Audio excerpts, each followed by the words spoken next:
I got plenty of videos on my channel about where you should move. I don't have any of them telling you where not to move. Well, at least until now. I'll be highlighting 5 cities around Metro Detroit that you might want to think twice about signing on the dotted line for various factors. One very important is going to be taxes.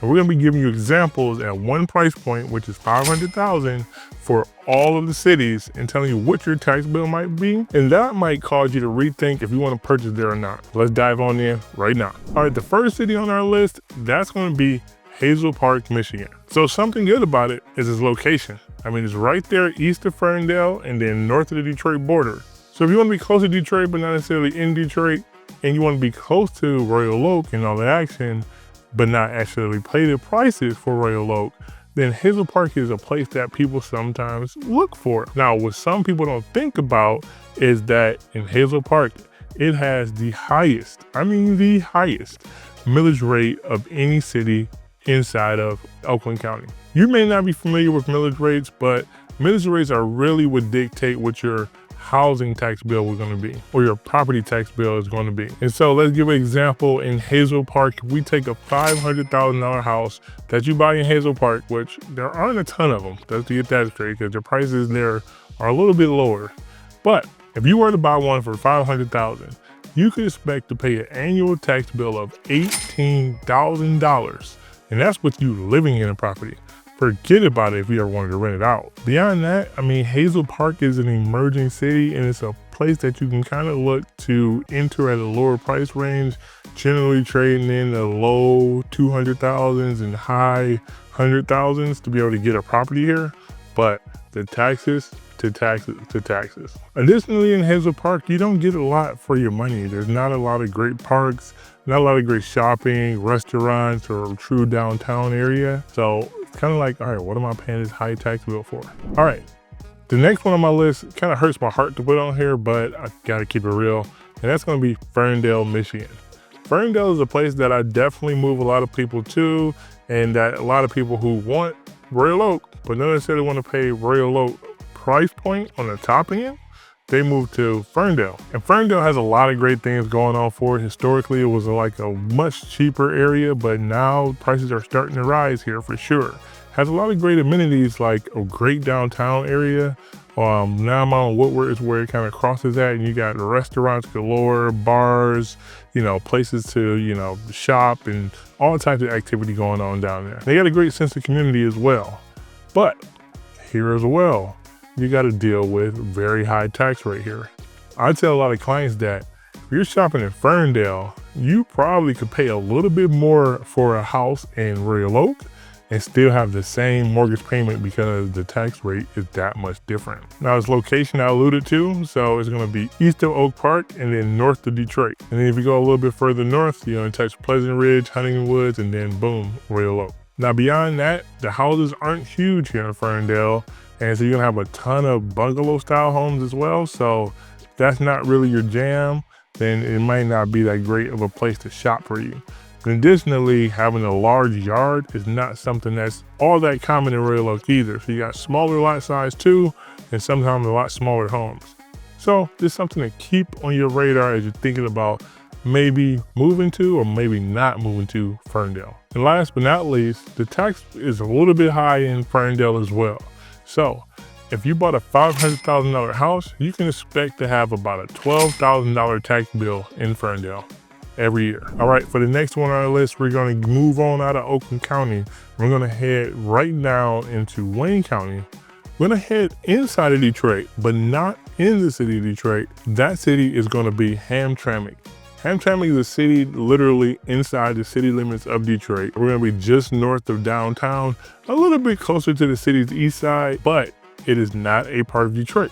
It's just inside of Detroit. And the problem with Hamtramck is that you're gonna have houses that are very, very old. They're gonna be 100+ years old, and they're gonna be like this next to each other. I mean, I don't think I've ever seen houses, literal houses, as close together as I have in Hamtramck. There's like little walkways that separate homes, not driveways, no, walkways. That's it. It's kind of wild. I mean, don't get me wrong, not all of Hamtramck like that, but a good majority of it is. So I always tell my people, like, unless you're okay with living close proximity of other people, Hamtramck might not be the place for you. Then beyond that, a lot of these homes have not been well taken care of, and they have a lot of updates that aren't really updates, you know, a lot of, you know, stuck together, you know, lipstick on the pig. You got to be aware of some of these fix and flips over in Hamtramck for sure. And then beyond that, a lot of these fix and flips or updates in Hamtramck aren't really updates. You got to take a very good inspector with you if you're looking at buying a house in Hamtramck, because for some reason, a lot of folks that sell houses over here do not do it the correct way when it comes to rehab. It's a lot of, you know, hey, Bob, my uncle can do this, and hey, Jimmy, you can do that. And we just put a little piece together and, you know, try to sell it in the open market. That's not what you want and not what you're looking for. So beware of that when you're buying in Hamtramck. Oh, and on the tax side, it's pretty high taxes too, because it's historically been a cheaper place. So if you find a house, and let's say it's for $500,000 here, your tax bill is gonna be about $15,000 a year. Hey guys, it's Ed Butler. I love making these videos, but there's only one thing I love more, and that's helping you and your family move and relocate to Detroit from all over the US and sometimes to out of the country. I've helped countless families make that move, and so whether you're looking to move here next week, next month, or even next year, feel free to reach out. I love to help. My contact information is right here on the screen or down below just in case you missed this pop-up, and I look forward to helping you and your family make the move to Detroit. All right, switching it up a little bit. This is not one many people will see coming on this list, but it's going to be the city of Birmingham. Yes, said it, Birmingham, Michigan. The heartthrob of all of Metro Detroit, and the place that so many people aspire to live in. Yeah, man, I just don't know if it's worth the money. Don't get me wrong, Birmingham is a great city. Got great schools, a great downtown, tons of shopping, restaurants, great parks. All those things are all there. But the housing situation, it's so expensive to live in Birmingham. I mean, you'd be lucky if you find a house for under $1 million that you don't have to completely rehab. And then with that, a lot of the houses in Birmingham aren't huge unless you're really paying some money.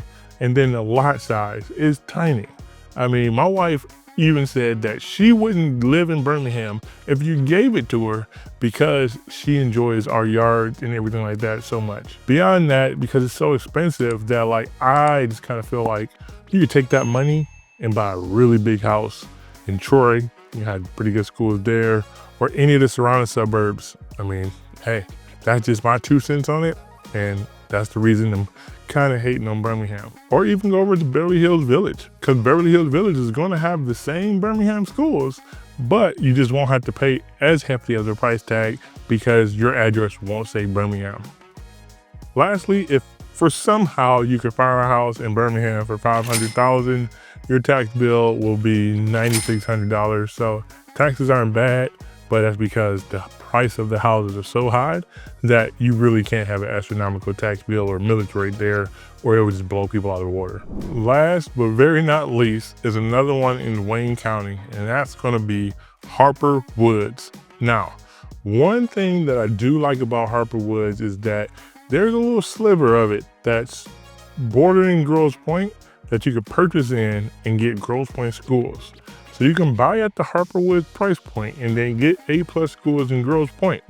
Now, that's kind of where it stopped for me and my love affair for Harper Woods, that's for sure. Just because I just don't feel like you get as much bang for your buck here. Of course, you're gonna get cheaper homes and the prices and entry point are gonna look good, but the tax rate is gonna be so astronomical that your monthly payment is gonna be like you bought a $100,000 more house in a different city. Harper Woods has one of, if not the highest millage rate in all of Wayne County. And that's saying a lot. My own brother bought a house in Harper Woods, and about a year after he purchased, he called me like, hey dude, this tax bill is crazy. Are they sure?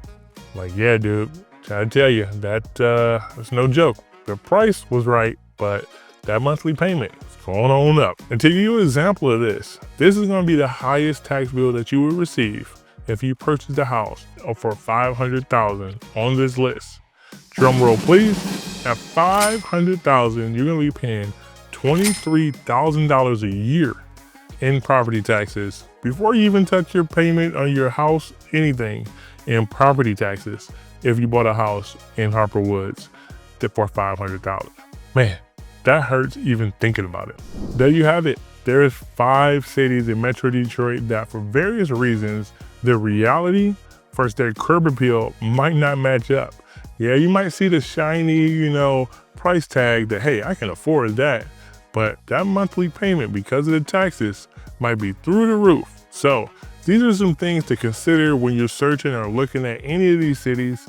Drop a comment down below if you live in any of these cities or that you thought about living in one of these cities and you share a similar experience, or drop a comment on cities that you think should be on this list. And don't get me wrong, these cities have very good things about them as well. But I just want to make sure that you're aware and take these things into consideration when you're shopping if these cities are on your radar. And with that, I'll catch you on the next one.